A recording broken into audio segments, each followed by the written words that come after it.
d'être avec vous. Un peu, le cœur palpite un peu, et ça c'est à chaque fois, on a jamais, enfin moi je sais pas toi, tu parais habitué, on n'a vraiment pas, j'ai pas vraiment l'habitude d'être serein avant d'annoncer, de proclamer l'évangile, la parole de Dieu, parce que y a le Saint-Esprit qui est là et qui veut m'utiliser. Moi je suis bien faible, j'ai des défauts, je parle vite, des fois. Alors je vais essayer de m'appliquer.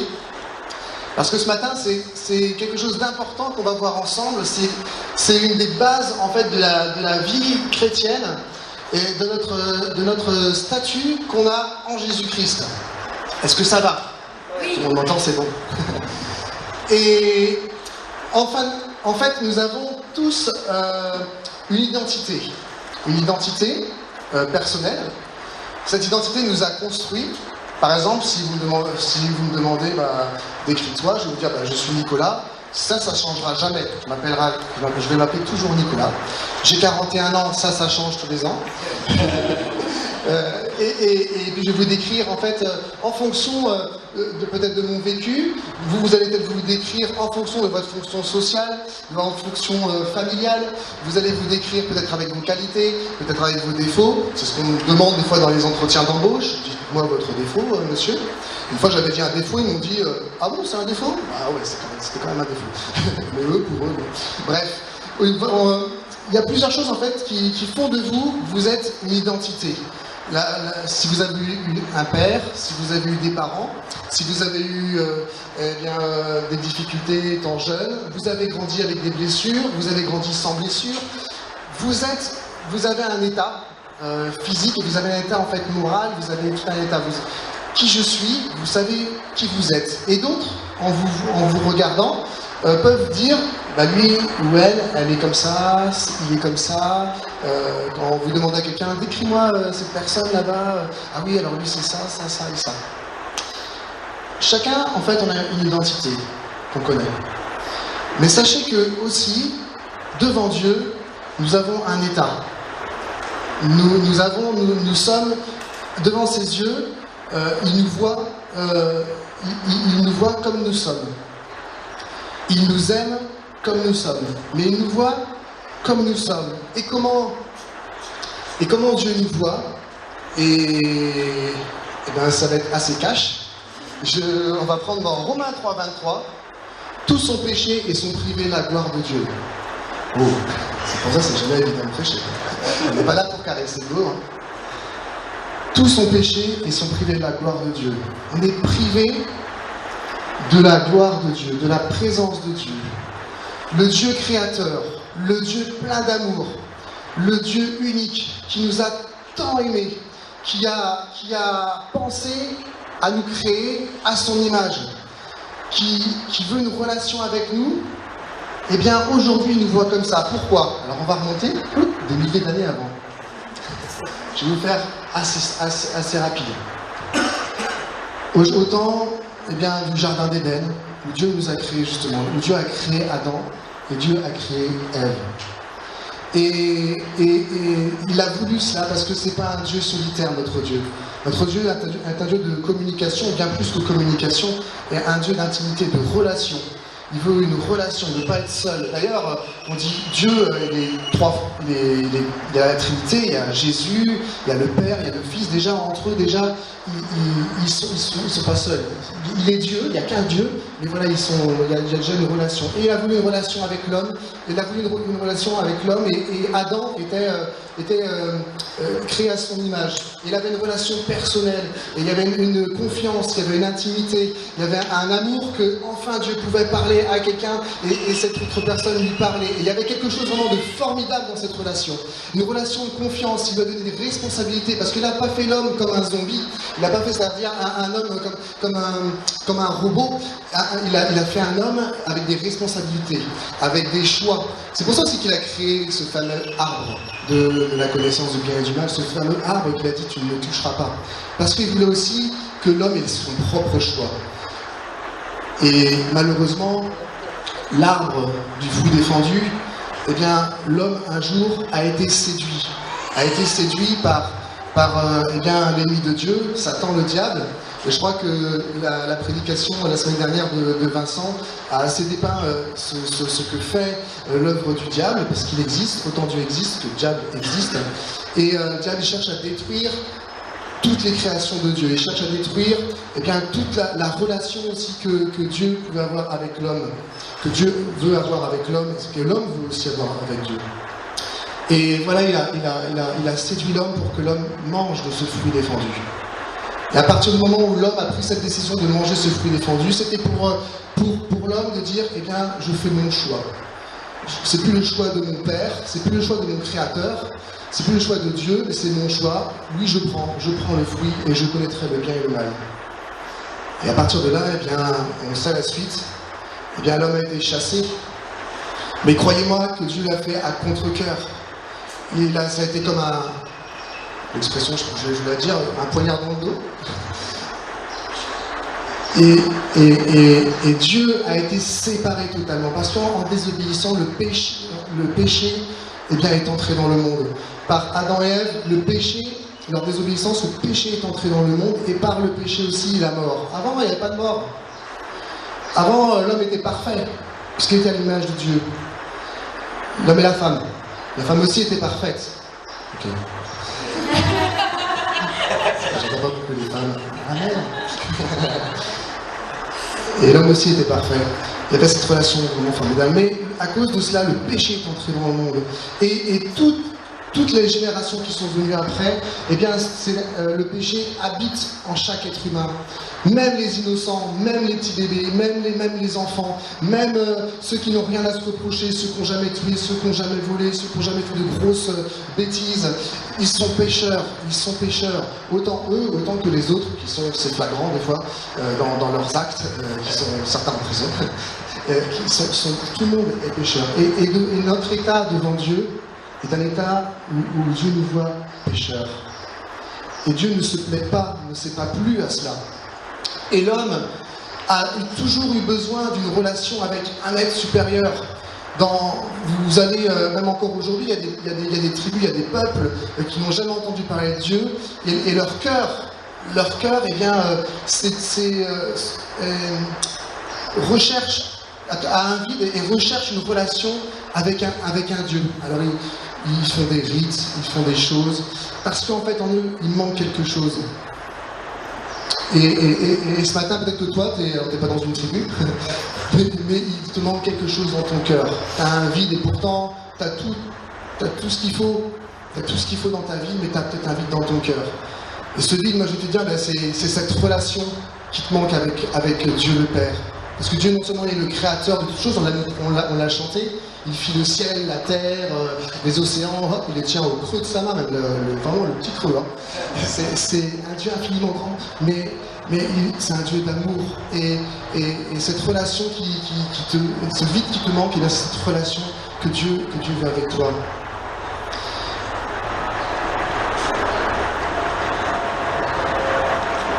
C'est cet état où nous sommes, où l'homme est. Le péché habite donc dans notre corps, dans notre vie. Il n'y a rien qui peut nous empêcher, il n'y a rien qui peut faire qu'on peut se débarrasser de nous-mêmes de notre péché. Il y en a qui vont faire des bonnes œuvres, c'est bien, mais pour se donner bonne conscience. Peut-être qu'ils ne le font pas pour se donner bonne conscience, mais ça leur fait du bien. Mais c'est pas ça qui va les sauver. Il y en a qui vont essayer de prendre des bonnes résolutions. Cette fois-ci, je ferai comme ça, je ferai comme ci. D'ailleurs, on va bientôt y passer dans un mois et demi. Oui, dans un mois, sur le 1er décembre. Premier jour de l'an, je prends des résolutions. On ne les tient pas. Hein. C'est normal, on est humain. Et oui, on a ce péché qui habite en nous. Pourtant, on a des bonnes choses. Tout ça parce qu'il y a quelque chose qui manque dans le cœur, et on aimerait en fait se débarrasser de ce malaise qu'il y a en nous, qui est attaché. On est condamné à cause du péché. Et notre ennemi, bien, le diable, l'ennemi le prince de ce monde, comme a dit Vincent et que la parole le dit, eh bien, le prince de ce monde, il est prince de ce monde. Et lui, il a gagné quand il a réussi à séduire Adam et Ève, parce qu'il savait qu'à cause du péché, eh bien, Dieu ne peut plus avoir cette relation avec l'homme. C'est une séparation. Dieu est un Dieu saint, et un Dieu très saint, et un Dieu pur. et ne peut plus avoir de relation avec l'homme pécheur. Parce que l'homme pécheur, il est revêtu de ce péché, cette saleté, et ça affecte Dieu, mais ça affecte l'homme, et ça affecte Dieu aussi, ça affecte l'homme. Les deux, les relations ont été brisées. Et Satan, le diable, il est content. Et on peut le voir dans ce monde, hein. Il n'y a pas besoin de même regarder les infos, hein. Autour de nous, les choses qui détruisent les cœurs, qui détruisent les personnes, et bien derrière, il n'y a rien à voir avec Dieu. Lui, au contraire, il veut donner tout son amour. Il veut rétablir une relation. Mais le diable, lui, il veut éloigner et garder les personnes les plus proches de lui. Et surtout pas qu'ils connaissent Dieu, ou alors il fait d'une mauvaise manière, et il fait avec des mensonges pour détourner en fait la personne de son véritable créateur, Dieu. Triste constat, vraiment, mais je ne vais pas m'arrêter là. Si je m'en vais, alors là, vous dites, bah, ça y est, on est tous pécheurs, c'est bon, il n'y a rien à faire, ce péché il est attaché à nous, on est sale, et puis en plus on peut même pas s'enlever cela. Et non, tu ne peux pas t'enlever ça. Mais c'est une vérité. Et dans notre vie, des fois, on a des choses qu'on aimerait combattre, on n'y arrive pas. Il y a des géants en fait qu'on essaie de combattre, mais on n'y arrive pas. Parce qu'il y a surtout ce péché et ce diable, ce prince de ce monde, bien qui est trop grand pour nous, il est trop fort, il est puissant. Et il nous emprisonne, il nous condamne. On est esclave du péché. Et on a parlé tout à l'heure aussi de briser les chaînes, de rompre les chaînes, ces chaînes de l'esclavage. On a chanté plusieurs fois, on est libéré, mais on est libéré de quoi? On est libéré du péché, justement. Et on va le voir. Et j'aimerais qu'on lise une histoire qui se trouve dans Samuel, 1 Samuel. Parce que des fois, ce géant, eh bien, nous fait penser à Goliath. Tout le monde connaît David et Goliath, même je crois que même ceux qui ne sont pas chrétiens connaissent David et Goliath, c'est assez connu. Et j'aimerais qu'on lise vraiment ce passage. Les Philistins rassemblèrent leurs armées pour faire la guerre. Ils se rassemblèrent à Soko, qui appartient à Juda. Ils campèrent entre Soko et Azekah, à Éphès d'Amim. Saül et les hommes d'Israël se rassemblèrent aussi. Ils campèrent dans la vallée de Éla et ils se rangèrent en ordre de bataille pour affronter les Philistins. Les Philistins se tenaient sur la montagne d'un côté et Israël se tenait sur la montagne de l'autre côté. La vallée était entre eux. Un porte-parole sortit alors du camp des Philistins et s'avança entre les deux armées. Il se nommait Goliath. Il était de Gath, il avait une taille de 6 coudées et un épan. Alors j'ai fait le calcul. C'est des valeurs approximatives, 3,50 m. C'est un beau bébé. Il avait sur la tête un casque de bronze et portait une cuirasse à écailles qui pesait 5000 cycles de bronze. J'ai fait le calcul. 82 kilos. Oh, il mesurait 3,50 m. Il avait 2 jambes, des jambières de bronze et un javelot de bronze en bandoulière. Le poids de sa lance était comme l'ensouple des tisserands et la pointe de sa lance pesait 600 cycles de fer. La pointe de sa lance, 10 kilos. Presque. Le porteur de bouclier marchait devant lui. Alors là, je n'ose même pas penser combien pesait le bouclier. Il s'arrêta, donc Goliath, et s'adressant aux troupes d'Israël, il leur cria: « Pourquoi sortez-vous en ordre de bataille? Ah, ne suis-je pas, moi, le Philistin, et vous n'êtes-vous pas les esclaves de Saül? Choisissez un homme qui descende contre moi. S'il peut se battre contre moi et qu'il me tue, nous serons vos esclaves. Mais si je l'emporte sur lui et que je le tue, vous serez nos esclaves et vous nous servirez. » Le Philistin dit encore: « Je lance en ce jour un défi aux troupes d'Israël. Donnez-moi un homme et nous nous battrons ensemble. » Saül et tout Israël entendirent ces paroles du Philistin, et ils furent terrifiés et saisis d'une grande crainte. Tu m'étonnes. Vous voyez ce grand gaillard qui sort comme ça, et qui défie le peuple d'Israël, et personne dans les rangs de l'armée n'ose broncher, et ils sont terrifiés et saisis d'une grande crainte. On veut pas, nous. On veut pas. Et on va aller au verset 32.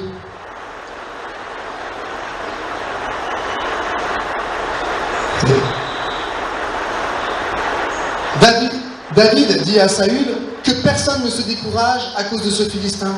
Ton serviteur ira se battre avec lui. Voilà ce qui s'est passé entre-temps. David, un berger. David était un homme selon le cœur de Dieu. Et Dieu avait choisi David comme successeur de Saül, comme roi. Mais David est resté à sa place de berger. Et David va aller voir ses frères qui sont eux dans l'armée. Et pour leur donner du pain, pour avoir aussi des nouvelles, pour prendre des nouvelles d'eux, si tout se passe bien. Et David va entendre ce Goliath. Et il va dire mais que personne ne se décourage à cause de ce Philistin. Ton serviteur ira se battre avec lui. Retenez bien ça. On va aller maintenant au verset 40.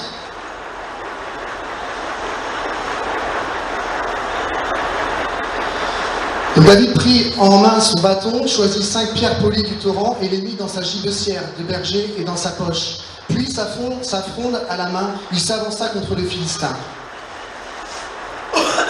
Le Philistin s'approcha peu à peu de David, précédé de l'homme qui portait son bouclier.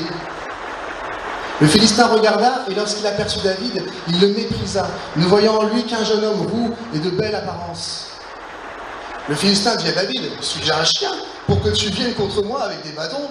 Et après l'avoir maudit par ses dieux, il ajouta, « Viens vers moi, et je donnerai ta chair aux oiseaux du ciel et aux bêtes des champs. » David dit au Philistin, « Tu marches contre moi avec l'épée, la lance et le javelot. Et moi, je marche contre toi au nom de l'Éternel des armées, du Dieu des troupes d'Israël que tu as mises au défi. Aujourd'hui, l'Éternel te livrera entre mes mains. Je te frapperai et je te couperai la tête. Aujourd'hui, je donnerai les cadavres du camp des Philistins aux oiseaux du ciel et aux animaux de la terre. Et toute la terre reconnaîtra qu'Israël a un Dieu. Toute cette assemblée reconnaîtra que ce n'est ni par l'épée ni par la lance que l'Éternel sauve, car la bataille appartient à l'Éternel et il vous livre entre nos mains. » Aussitôt que les Philistins se redressa pour marcher à la rencontre de David, David se dépêcha de courir sur le champ de bataille à la rencontre du Philistin. David mit la main dans sa gibecière, il prit une pierre et la lança avec sa fronde. Il frappa le Philistin au front et la pierre pénétra dans le front du Philistin qui tomba le visage contre terre. Amen. Amen. Ainsi, avec une fronde et une pierre, David fut plus fort que le Philistin, 3,50 m. Il le frappa à mort sans avoir d'épée à la main. David courut, s'arrêta près du Philistin, se saisit de son épée qui tira du fourreau, le tua et lui coupa la tête avec l'épée. Amen. Les Philistins, voyant que le héros était mort, prirent la fuite. Alors les hommes d'Israël et de Juda se dressèrent, lancèrent une clameur, « Ouais !» Il faut s'imaginer la scène, hein. Et poursuivirent les Philistins jusqu'aux abords de la vallée et jusqu'aux portes d'écran. Les Philistins blessés à mort tombèrent dans le chemin de Shaharim jusqu'à Gath et jusqu'à Ekron. Amen. Et là on voit une victoire totale et vous avez vu, hein, il n'a pas suffi que David il lance la pierre, que la pierre est pénétrée dans le front et que Goliath il tombe. Mais David, il s'est dit, bon c'est bon, j'ai tué. Non, il a couru après, il a pris son épée de peur que Goliath se relève peut-être, il lui a coupé la tête. Là c'est sûr qu'il n'allait pas se relever, en tout cas pas pour longtemps, par rapport au canard qui reste encore quelques temps, des fois, en train de marcher, après qu'on leur ait coupé la tête. Mais lui, il n'a pas eu le temps. Quel passage merveilleux! Mais ce passage, vous savez, dans les films, dans les séries, dans les dessins animés, etc., dans les livres, on se met toujours à la place du héros. C'est vrai. Qui se met à la place de celui du comique, ouais, si on peut. Parce que des fois dans les films d'action il y a toujours un comique. Et puis ou alors de celui qui a pas d'intérêt quoi dans le film, sinon de faire rire ou voilà où il se fait tuer dès la première scène. Donc, voilà, on se met pas du tout dans ce niveau. On se met dans la peau du héros. Ok. Et bien là, ce serait une erreur, mes frères et sœurs et mes amis, de se mettre à la place du héros. Là. Vous savez, dans l'Antiquité, les armées ne se battaient pas forcément entre elles directement.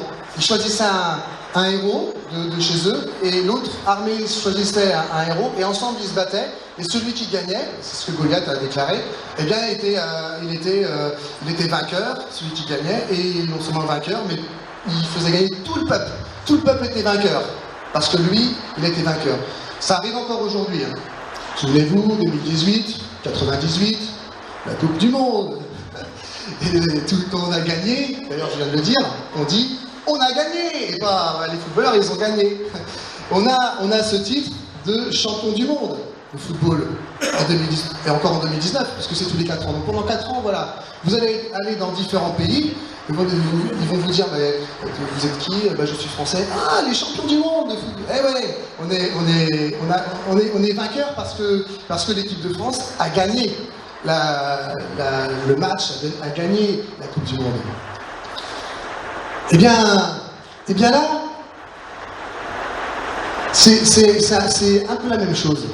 Nous, on est plus en fait dans cette histoire du camp d'Israël, du peuple de Dieu, et qui sont un petit peu effrayés de ce qui se passe.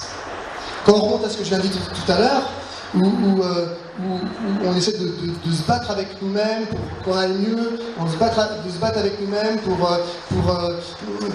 qu'on soit meilleur, qu'on se sente mieux dans notre vie, qu'on trouve un sens à notre vie, eh bien, on n'y arrive pas.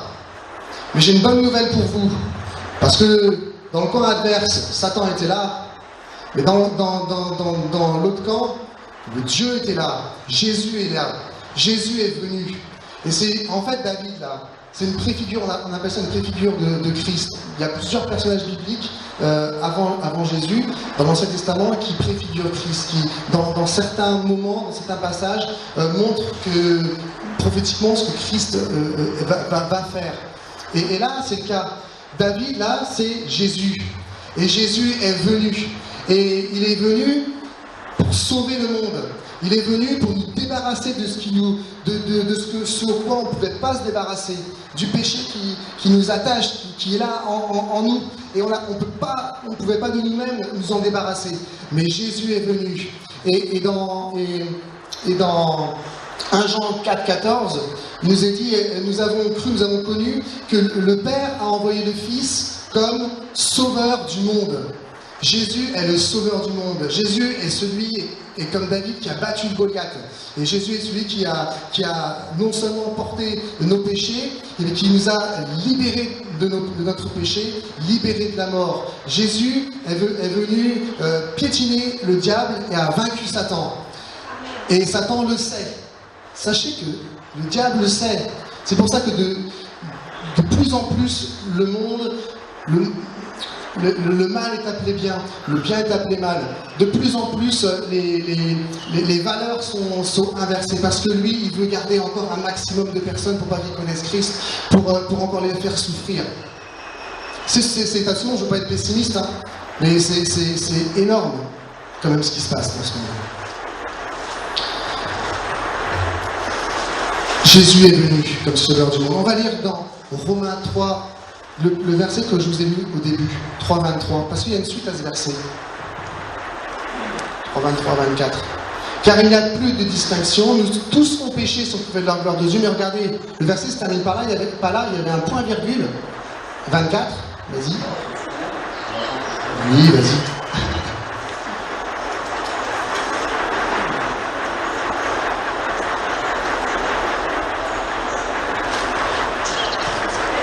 Ça se trouvait plus rapide que toi.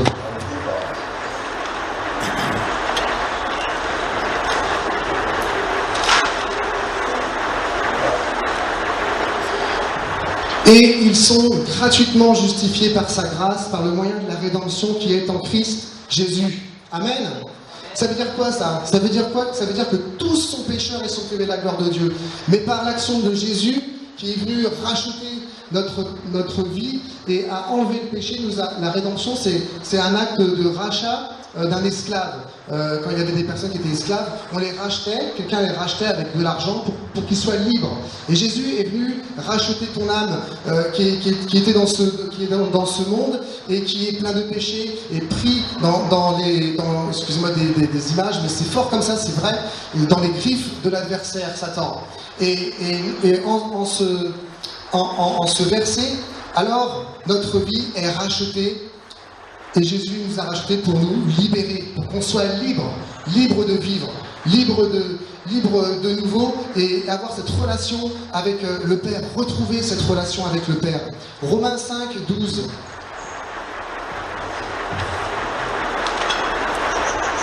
Est-ce que tu l'as ?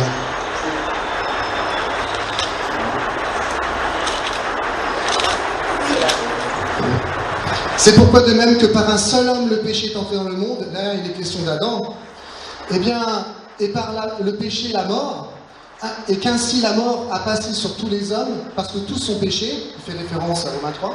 Tu vas maintenant au verset 18, s'il te plaît. Ainsi donc, comme par une seule faute, la condamnation s'étend à tous les hommes, et c'est pas notre faute, mais c'est comme ça, on est pécheurs. Et s'étend à tous les hommes, de même par un seul acte de justice, la justification qui donne la vie s'étend à tous les hommes. Tu peux continuer. En effet, comme par la désobéissance d'un seul homme, beaucoup ont été rendus pécheurs, de même par l'obéissance d'un seul homme, Jésus, beaucoup seront rendus justes. Or, la loi est intervenue pour que la faute soit amplifiée, mais là où le péché s'est amplifié, là où le péché a abondé, la grâce a surabondé. Amen. C'est ça que ça veut dire. C'est-à-dire qu'on ne pouvait rien faire. Il y a le péché qui abonde, mais Jésus est venu et sa grâce a surabondé. Couvre le péché. Il nous a libérés de cela. De la sorte, comme le péché a régné avec la mort, ainsi la grâce règne par la justice pour la vie éternelle par Jésus-Christ notre Seigneur. Amen. Certes, on va mourir un jour, parce que ça, c'est à cause du péché qui est rentré, qui a engendré aussi la mort.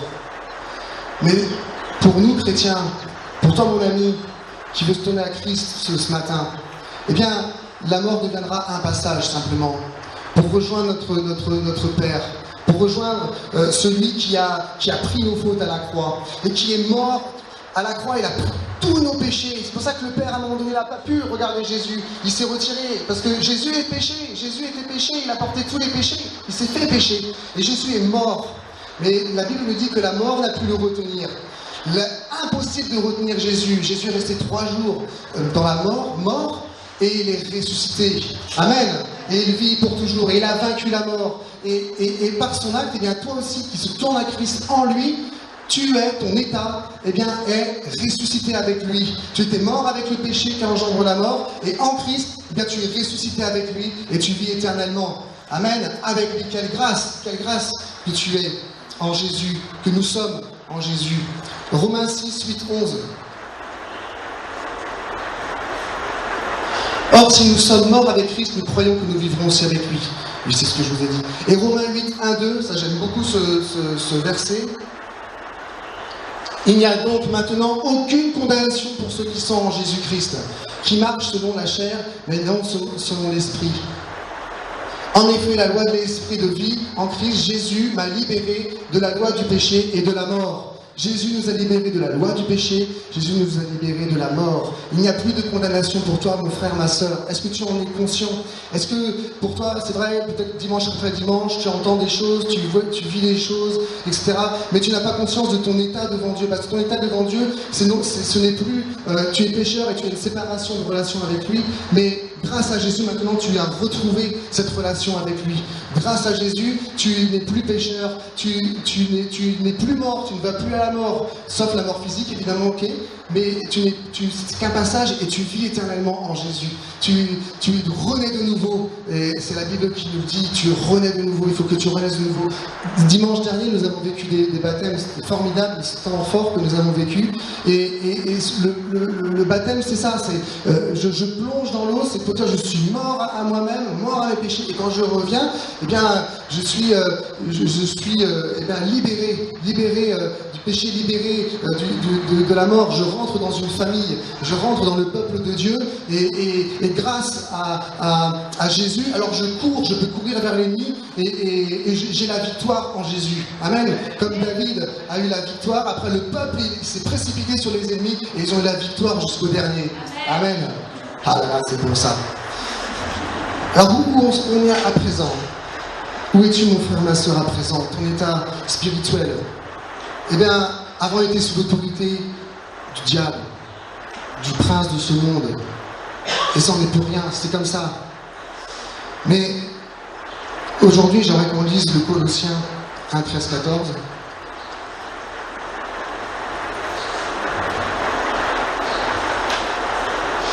Il nous a délivrés du pouvoir des ténèbres.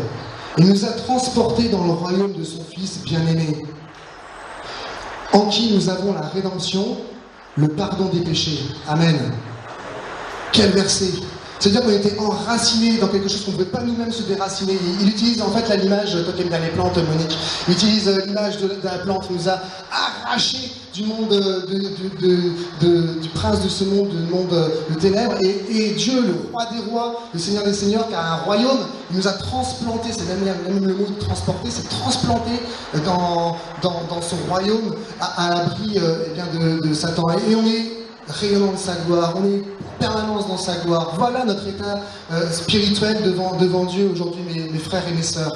Et si toi, mon ami, eh bien, tu veux arrêter de te débattre avec ça parce que tu n'y arriveras pas, eh bien, tourne-toi vers Jésus, celui qui a vaincu Satan, celui qui a vaincu les péchés, celui qui a vaincu la mort, et donne ton cœur, approche-toi de lui, approche-toi de la croix, parce que son sang a coulé pour toi, et c'est ce sang qui va te purifier et te donner un nouvel état.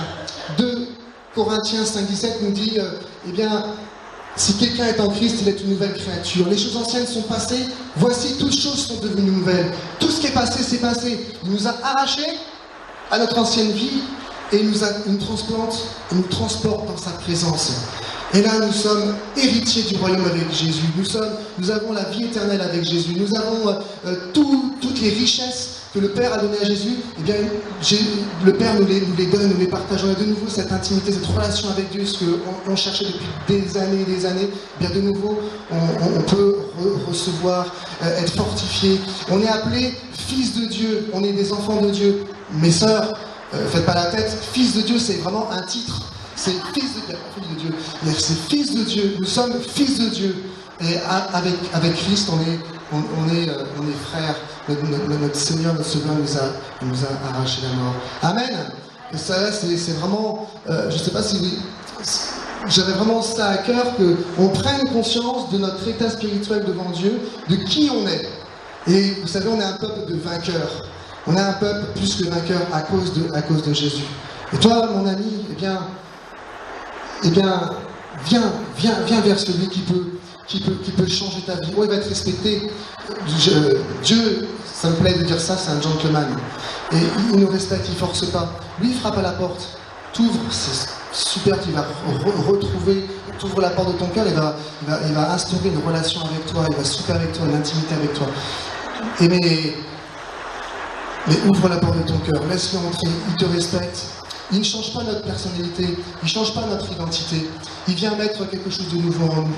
Et ce matin, je voulais juste vous parler de notre état, de notre être dans la victoire de Christ. C'est ça, être dans la victoire de Christ. C'est ça, être chrétien, être en Christ. C'est être dans cette victoire en Christ. Et plus tard, on verra comment vivre, comment marcher dans cette victoire. Mais là, voilà notre état. Mon frère, ma soeur, sois encouragé ce matin. Tu es un vainqueur parce que Jésus a remporté le prix. Jésus a porté le prix de nos péchés et il nous a libérés. Amen.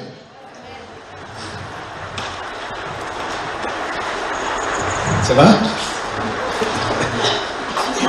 33 minutes. Merci Nicolas. Ça va maintenant, cet après-midi, tu peux décompresser. C'est pas souvent que vous entendez un message sur le péché. Hein. C'est pas mon sujet habituel. Bon, moi je suis content d'apprendre ça. En tout cas, c'était un exposé intéressant, un rappel aussi, qui est le fondement même de ce qu'on est en tant que chrétien. Oui. Alors je me demandais comment il allait ramener ce thème à l'histoire de David et Goliath. Je me suis posé la question. Et tu l'as vraiment bien fait. Que finalement, nous qui nous trouvons trop facilement dans la personne de David, qu'on était dans l'armée d'Israël qui tremblait dans ses bottes. Ouais, ça c'est à peu près nous. C'est à peu près nous. Merci Nicolas. Merci. Je vous invite à vous lever.